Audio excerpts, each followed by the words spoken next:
Welcome to Relationship, where real-life couple Justin and Candise share their keeping it real perspective on the ins and outs of their personal and professional experiences, navigating the ups and downs of partnerships in life and business. They will also offer practical advice for maintaining strong, healthy, fun, and successful relationships in life and business. If you're ready for comedic and insightful exploration of life, love, law, business, and everything else in between, you're in the right place.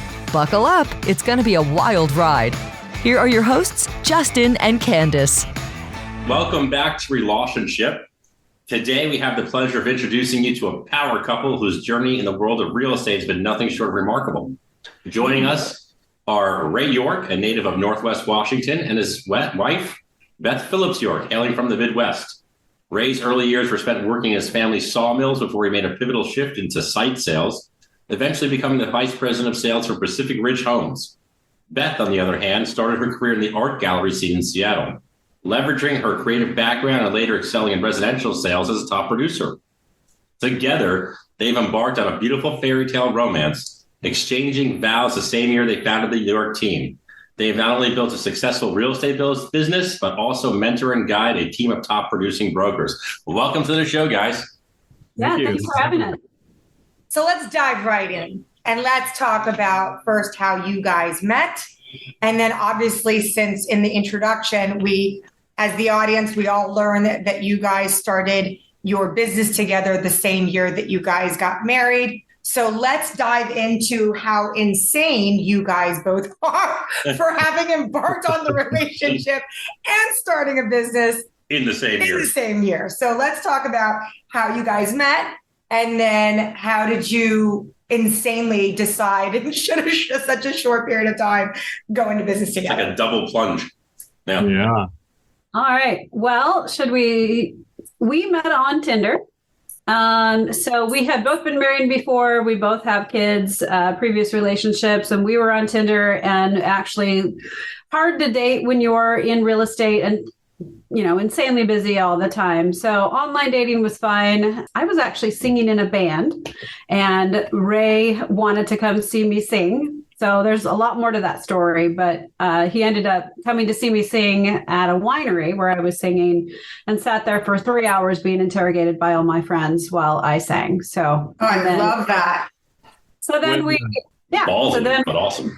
Started dating, and shortly after that, it was pretty fast because Ray is not one to beat around the bush about things. So, which I also love. Yeah, life is too short to for all the bullshit. So yes, I love that. He's a closer. He's a closer in real estate. He's a closer in relationships. So he closed me pretty quick. So yeah. What's pretty quick though? What's pretty quick? Beth, he does not like that question. So we met in 2015, while I was still an executive for a national builder, which at the time was Pacific Ridge Homes. They were owned by a national builder, and I was not allowed to date realtors. So anyway, it was kind of I wasn't supposed to actually be dating Beth. Anyhow, okay. So I broke the rules and I dated a realtor. And so in 2016, I was actually fired from that job, not because of dating her, Beth, but because maybe I had something to do with it.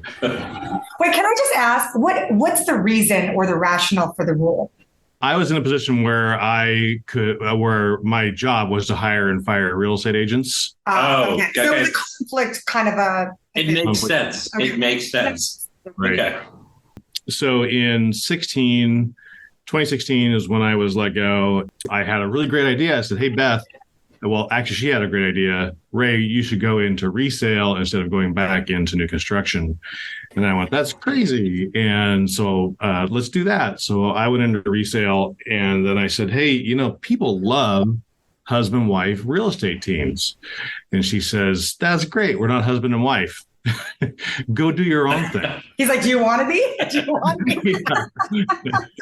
I can't decide if he closed me because he wanted to marry me or because he wanted the real estate team, but I will divulge that we were living together at the time. So Beth again, doesn't really love how quickly I won't say how quickly we moved in together, but it was it was like 4 months. We moved in together, after 3 months? 3 months. 3 months. See, when you know, you know. There you go. Yeah. You know. Yep. Yeah, we're not 2007. 20-something. Yeah, we got to get to the good stuff quick. So anyhow, I had my own resale business for a year. She had her own resale business for many years at that point. And so then I continued to push for, let's have our own real estate team. Let's have our own real estate team. And she said, I'm not going to be part of a real estate team that doesn't have my name on it. And I said, okay, cool. Well, we're going to start the York team. And she said, okay, well, we can do that after we're married. So we got married in July of 2017, and we started the York team in August of 2017. Awesome. That worked. Oh. So give us a snapshot. Give us a snapshot because, we certainly have our stories, but give us a snapshot of what starting a business with the love of your life. Give us a snapshot of year one and really go there. Give us the nitty gritty. Because I wanted to gouge his eyes out with a spoon, as I tell everybody in the first year. It was a shit show. So I thought she was amazing. I thought there was nothing wrong. And I thought everything was perfect and wonderful and rosy. Right? I just don't get where she's coming from. So, it is ignorance is bliss. Ignorance is bliss, right? Exactly. Yeah, and we came from completely different backgrounds because he'd been working in new construction, very pretty, clean, staged, brand new properties, where I'm in residential sales. So I see the kids, the pets, the dirt, the remodel, the staging of homes after, I've seen the chaos. And Ray wasn't used to that. So we'd go on a listing appointment. We'd walk in the house. Ray wanted to turn around and walk out. I'm like, no. We'll get it fixed. We'll call it. You have to see the vision and the possibilities and the potential in the place, right? We'll protect the identity of the seller, story. But we went into one of our very first listings together, and Beth started to tell the story, but we went into this particular listing, and I was having an existential meltdown. We went in, and there was crap everywhere. The carpets were gross, hoarder house, and I'm just like, what in the hell did I get myself into? How quickly can I get back to new construction? This is a really, really bad idea. No, we are not selling this house. Beth, be nice, but we're out of here. Be the nice version of me, but we're getting the fuck out of here. And and Beth, what did she say to you that kind of didn't make you run out the door? Well, she saw me melting down. We'd been together long enough that she saw the meltdown happening, and she just kind of pulled me aside. She's like, "What's going on?" I'm like, "We're getting the fuck out of here." And she's like, "No, we're not. Just shut up and stand over there." Right. And she's like, "Just be calm, and then I'll let you take it from there, Beth." But she took a meltdown Ray, which is a force of nature. I am a bull in a china closet at times. And she calmed me down and turned it around. I'll let you take it from there. My lovely, beautiful wife. Yes. So we had challenges like that, just the difference of backgrounds and how we approach things, because he's always also had the builder advertise, market, do all of that. Whereas an independent broker in residential sales, I've been a one-woman show for many, many years. And everything was on me. I do accounting, I do marketing, I do negotiations, I do contracts, I do farming, I do lead generation. And honestly, in my opinion, I thought he had it way too easy. So the builder just did all that for him. So I had to kind of poke him a little bit and go, no, you are now an independent broker and you have to do all of these things. And we have to figure out who's wearing what hats. So I think in the first year, that was the hardest part of, well, somebody else does marketing and staging. I'm like, nope, you do marketing and staging. So he's like, Beth, can you call the marketing department? She's like, yeah, it's right here. I am the marketing department. She dialed my phone number. Yeah. So I think we still struggle with that a little bit, where he expects other people to kind of just get things done. And that's me, because I'm the organized negotiator, kind of stager creative person that can handle 18 things at once. So basically, she got me to start hucking things out the window into the dumpster. And you do that too. We replaced the flooring. The seller said, "Here's the keys. Good luck. Do what you need with it in order to make it sellable." Yeah. Right. And the story ends. We did sell the house, and we were there getting ready to hand the keys over. And I'm upstairs. Beth is downstairs. She yells, "Ray!" I go downstairs. She goes, "The seller left something behind." And I go downstairs, and it's the urn. Her late husband. The late husband. Oh, geez. Was that intentional or unintentional? Maybe subconscious. She was not happy with her ex-husband or her former husband, and she just kind of left him there and took off to Arizona. Bye. So we shipped. So what did you do with the urn? We shipped them to her. Okay. He's like, "Would you go?" I want to take a step back for a second because you're not going to get all of that easily with year one. So when you guys realized that you were starting the business and that you guys had different styles and different strengths and weaknesses, and you were saying we were trying to figure out who was wearing what hats, because this is I always want to know the backstory, because that's how relationship got formed, was that I'm sick and tired of reading all these books where everybody mentions things in the most general ways and it's not real practical. Communicate with your partner. You did. You knew that. Communication means to you, So take us as the audience on a little journey and describe what it actually looked and sounded like. Because there are a lot of people out there, let's face it, that are going to be couples in life and in business. And when it's a really scary thing that you're embarking on, because you obviously haven't done it before, that's what I want the audience to take away from this. What does it look like in year one when you guys are sitting there going, okay, who's wearing what hat? Give me the mechanics of it. What did it sound and look like to you, if you can remember? It was a lot of arguing. Well, no shit. Because, yeah.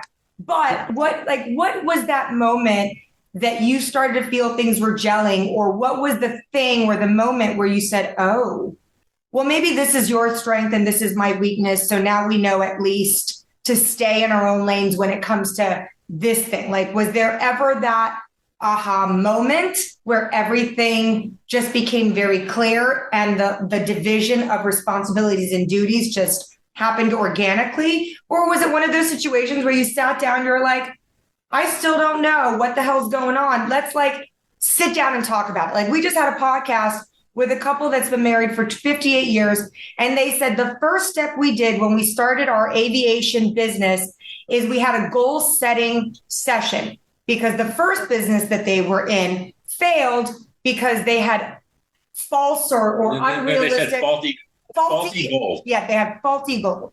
They said we wanted to go big rather than profitable. They thought by automatically going big and expanding, it was going to equate to profitability. And so defective goals. That's what it's defective goals. He said we had defective goals, which is what made our first business fail. So what was that moment, or what were the struggles, the specific struggles? And then when did you have that moment of, oh, okay. Uh-huh. Well, if I can give you my aha, I think our biggest aha was our personalities and what we had to contribute. So Ray is the big idea guy. I am the details person. So therefore, he can be the big idea guy. He can throw all these things at me, and then I punch holes in them. And I'm like, okay, we don't have the budget for that. We don't have the mechanics for that, or whatever. And, he likes to be the big leader. He's a foot taller than me. So he likes to be the big leader guy with the great ideas and the great personality. He's the great, personality person with our clients and things. But as far as getting things done and finding how we get those done, it was put on me, which is great because I love the details and he loves the ideas. So we realized that was our roles, really. He could take on new construction projects. I can take on resale. That's fine. But it was realizing he was the big idea and I was the implementer. I think we knew right away that our personalities complemented each other, more than they conflicted each other. And we, to this day, still know that there are spots where there's overlap and conflict, if that makes sense. Right. And those, while those are frustration points, those are also growth points. Right. And it was a meeting. We had to have the weekly executive meeting where he wasn't distracted and I wasn't distracted. We're like, okay, these are the issues we have to go over. And sometimes that meeting is 10 minutes and sometimes that meeting's an hour and a half, depending on who's pulling our attention. But and sometimes those meetings go all night because they just keep talking about it and talking about it. It just doesn't end. I've had those meetings too. But we have those that a constant 17-year meeting. I've come from an executive position where I've always been able to make executive decisions where I say it, and so right, wrong, or indifferent, that's what's going to happen, right? Right. And in this role, it's not always the way that's going to be. I'm in a partnership now with not just in my marriage, but also in my business. And that's a good balance for me. And it's been a learning process for me. And it's made me better and more balanced. Right. Well, what are some of the frustration points that you guys still go through now? Like once you got through that aha moment and figuring out everybody's roles, what are some of the challenges that you still face today? I would say it's communication. Ray will do things because he's at the office. I'm at my home office. I go to the office once in a while, but we're not in the same building every day, all day. He'll implement something. Mojo Dialer, there's some dialer thing that you just signed up for. And I saw it on our budget and I'm like, what the hell is that thing? I mean, he didn't even tell me about it. He just signed up for it and implemented it and started training our team on it. And I'm like, what is this? So it's that lack of communication where he makes that executive decision and then I have no idea what's going on and I have to pull information from him. So because he's just a doer, he just does it and it's fine. He can have his Mojo Dialer, but hey, tell me about it. No, I experienced that too because Justin is extremely impulsive and there's a lot of impulsivity, and a lot of assumptions which drive me crazy. And usually the assumptions are the things that create the impulsivity. Like I'll be like, why didn't you talk to me? Well, I just assumed that, and no matter how many conversations I have with him of the assuming, makes an ass out of you and me, that goes in one ear and out the other, over his head, all around. He misses it. And, I don't know. I assume that you should just assume that I'm going to miss something or something like that. It's all good. I assume I'm going to get in trouble for this decision and I'm going to be right. We were just having, I agree with you. You used a different word, but I think we mean the same thing. That I think that, conflict is just to us another opportunity to problem solve. And I think that, I don't know if you agree with me on that, but listen, it's not pretty every day. I mean, there are moments you see us laughing, but trust me, I can go from 0 to 600 in about 2 seconds and my entire office is hearing it and seeing it as it's playing out, but I don't give a fuck. They know who I am. What you see is what you get. They don't take offense to it. They know where it comes from. And this is a good question I want to ask you because I'm starting to see a pattern with every couple that we are interviewing for our podcast. Do you have the ability, and this is really a question for Beth, because I'm the female in the relationship. I heard one of our guests several months ago had said to us, and they weren't actually a married couple. They were just two guys that were, had a partnership together in their business. And I said, how do you deal with conflict? Even if you're one of those people that doesn't see it the way we might see it as an opportunity to solve a problem. And they said, we deal with conflict in which we will sit down and examine the other person's intent behind the decision that they make. And inevitably, if we know that the intention was good, then there really is no conflict, or I should say conflict is resolved. I haven't gotten that yet. Maybe it's just that I have an issue with freaking mindset. Maybe I need to adopt a better one. But like, my intention's always there. Tension is always good, for crying out loud. We're married. We're in it together. We're best friends. But I get it. Intent doesn't always equal excuse for stupidity or something like that. I get it. My question is, do you have the same mindset I do, or have you evolved a lot farther along in life than I have? But I don't. It's hard for me. I still will go 0 to 600, even knowing that his intentions were good. Mm-hmm. I think I've gotten better as we've gone along over the years. Initially, Ray's laughing, and I want to ask you why you're laughing. But continue, Beth. Continue. She's like, so but you got like, it's been an improvement. It's been a gradual alert. He's like, I've gotten better. I mean, initially it was like, what are you doing? Why are we doing that? That's not how we do it. And I'm like, oh, that's how I do it. That's not how you don't do it. You don't know what you're doing, or you're, whatever. So I've gotten better. Like I ask the questions more like, why did you do that? Tell me more about that. Or what's your reasoning behind this? Instead of just blowing up. But, I guess I blow up more about money things. If he's just spending money and not telling me, then I get mad. But, if he's implementing some kind of process or whatever, I'll either ignore it or embrace it. So you do the tune out as well. I do tune out. Yeah, sometimes. Okay. I am not anywhere near an executive corporate person. I come from an artistic background. I'm creative. I have a hard time keeping focused. I'm doing 18 things at once. I hate meetings. You can't get my attention for more than 30 minutes. It's really hard for me to sit through meetings. Well, meetings are a little bit of an over. What was it? Somebody that just said, was it Gary Vaynerchuk that just said in one of his posts recently, like, there's no reason why a meeting can't be accomplished in like 15 minutes or less. Any of these, over 15-minute kind of meetings are completely, you're discussing things that are all, superfluous and just a redundancy. I don't know how I made it through like college and law school and stuff now, because I can't like actually sit in a lecture for once. Thank you. I can't actually sit in like a long-term, like, I don't know how I sat for 90 minutes at a time or 2 hours at a time or a seminar. Like during the summer, I'm the guy that has to get up like 40 times because like I'm the guy that you'll start seeing like the head is starting to cock back.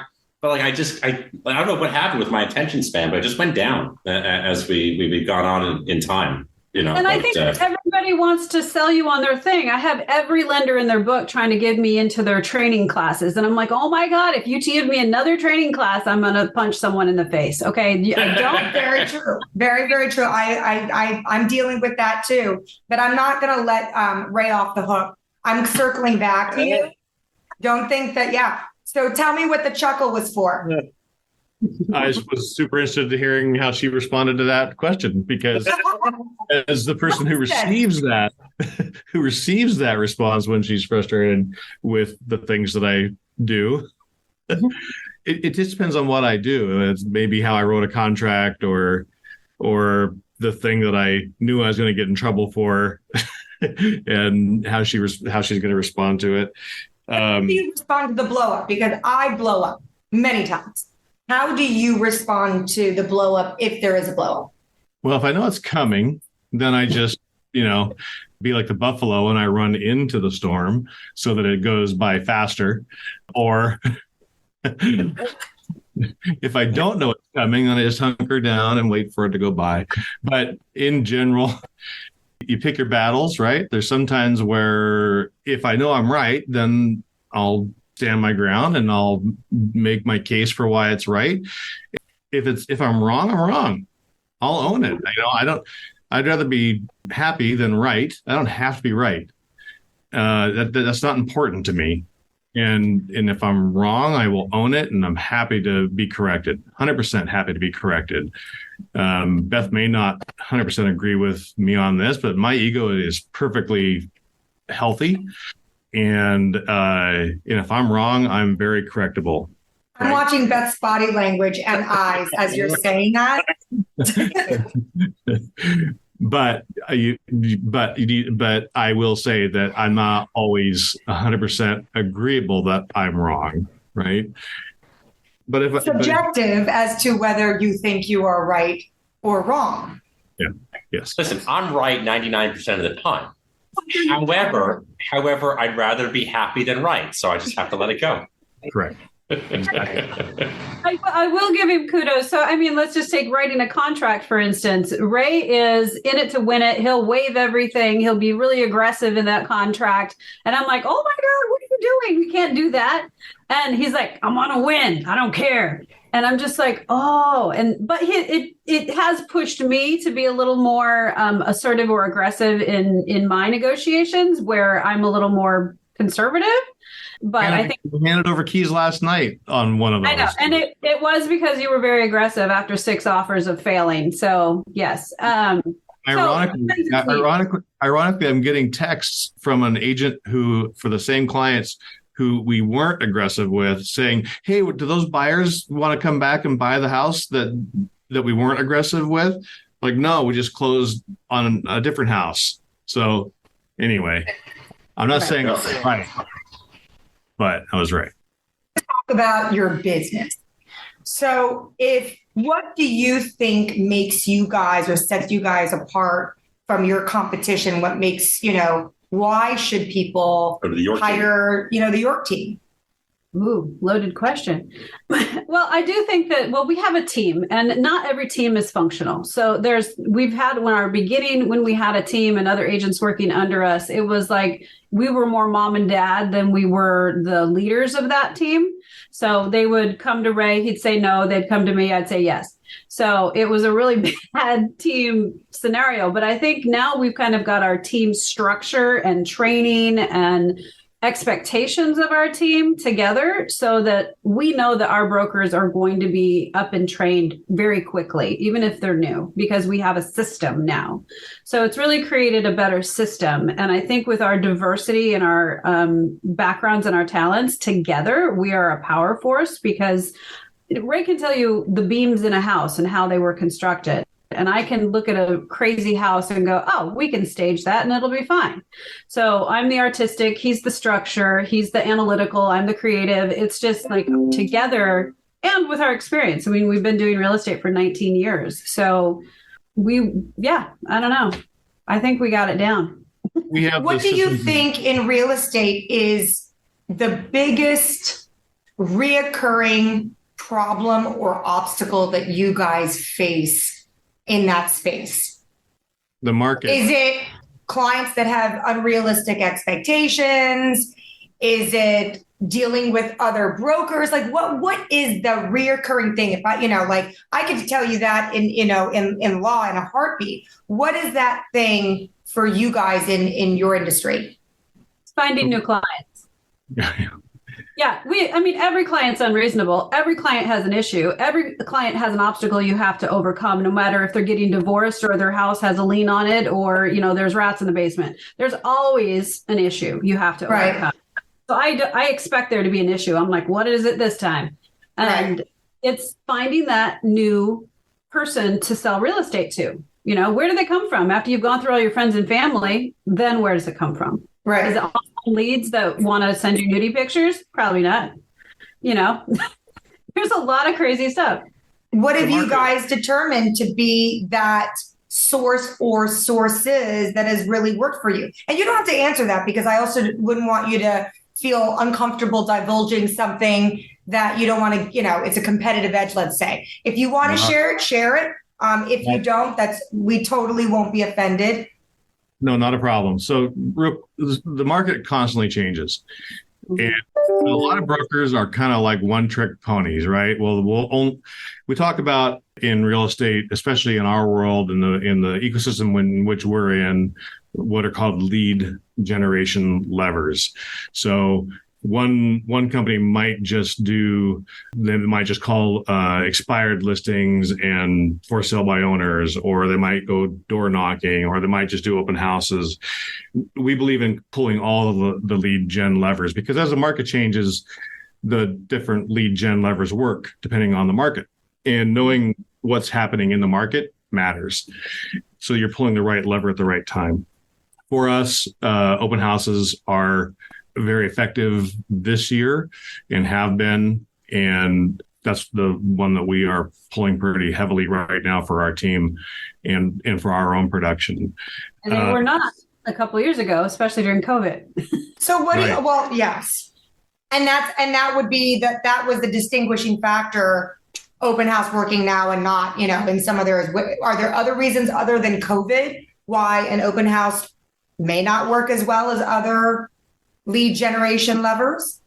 I think it's location as well. How much traffic are you going to get? How desirable is that house? A lot of factors. I mean, we've gotten everything down to a science. Like, we'll only do open houses on houses we think will draw a lot of traffic or are in a great location. If they're out in the boonies somewhere, nope, not doing an open house there. So Beth talked about Mojo Dialer. That's one of our kind of secret sauce things. We do a thing what's called circle prospecting for our team, and it's a triple line dialer. Our team will get on there and they'll actually call around an open house they're going to have for the weekend. And while the idea is, hey, I'm calling to invite you to the open house we're having this weekend, that's the reason for the call. Really, they're going to find people who are actively either searching for a home or potentially looking to sell their home. Mm-hmm. That's the reason for the call. The reason for the call is for the open house, but they're actually going to find someone to nurture through those dials, right? Right. So that's a lead gen lever. The open house is a lead gen lever. Anyway. We don't door knock anymore since people are getting shot when they go knock on doors. So we're not doing that. Oh my God, crazy, right? It's crazy where we live in now. So, I mean, forget about knocking on the door. You get shot pulling into the wrong driveway. Yeah. Right. Yeah. We're not doing that. We leverage our technology very heavily. We have a very, very robust CRM that we leverage, a lot of internet marketing, so on and so forth. But really, the fortune is in the follow-up.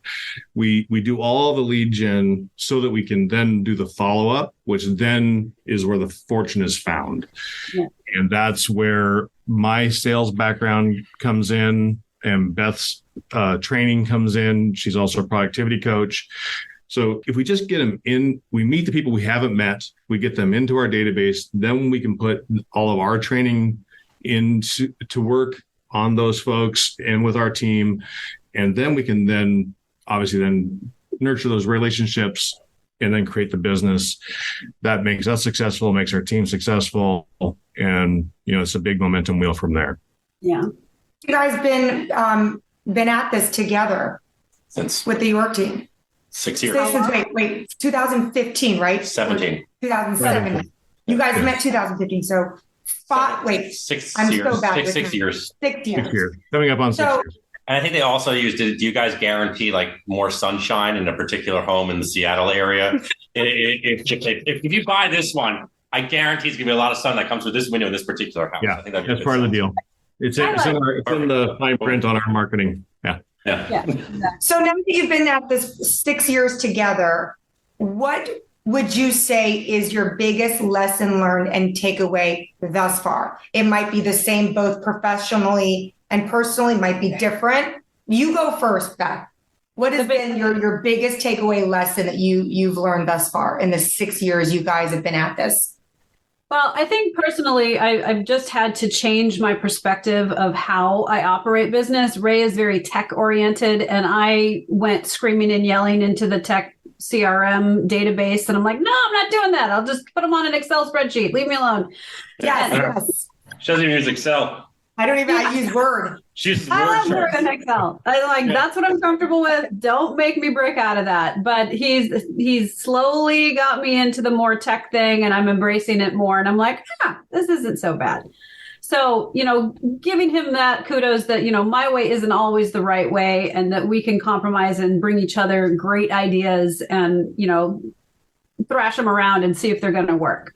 So I've actually enjoyed being part of a team more than I was as an independent agent because, now I have support and I have other people's ideas and things like that. So I just being open to new ideas, I guess. Fabulous. I like that. And you? I'd have to say that Beth and I really had a really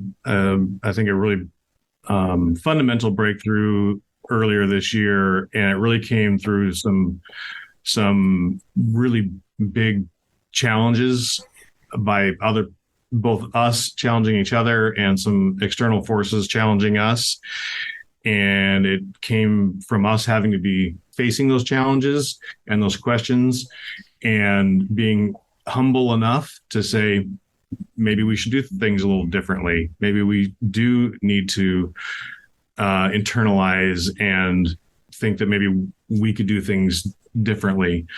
And it really has, by being humble and making those changes, it has in very short order really improved how we communicate, how efficient we are at our business, and how successful our business has been really in recent months, both in our own real estate production and also the production of our real estate team, the satisfaction of our clients, and the efficacy of our technology, all of it. And it took us getting to a very uncomfortable place and kind of looking in the mirror and hearing the feedback and being humble enough to receive it and then do something about it. Very, very cool. All right. Well, we have taken up a lot of time, so I wanted to thank both of you for coming on to Relationship today. It's been real. And that's it for today. So I'm going to stop recording. No, okay, we're done. Stop recording. For those out there that are in the Washington area, oh, yes. If you want to share with the audience your website or your contact details of how people will find you if they are looking to buy, sell, or home in Washington State, not to be mistaken with Washington, D.C. So we have to actually say that because the upper left. So we are focused mostly in the Puget Sound, Seattle area, but we do expand into the county above, the county below, and on the east side where the fancy people live. So we'll definitely help you there. And it's just YorkTeamRealEstate.com. They can contact us. So okay, no hyphens or anything, just York Team Real Estate, all one word. Awesome. Yeah. Awesome. That's a wrap for this week's episode. Don't miss next week's episode for more relatable, real, and practical insights from Relationship, packed with even more candid conversations. So make sure to subscribe, tune in, and keep your wine glass full. And if you want to share your own experience or ask a question, follow us on social media and feel free to reach out. Go to CernitzLaw.com, call 888-68-DAMAGE, or email us at cshanbron@CernitzLaw.com or jcernitz@CernitzLaw.com.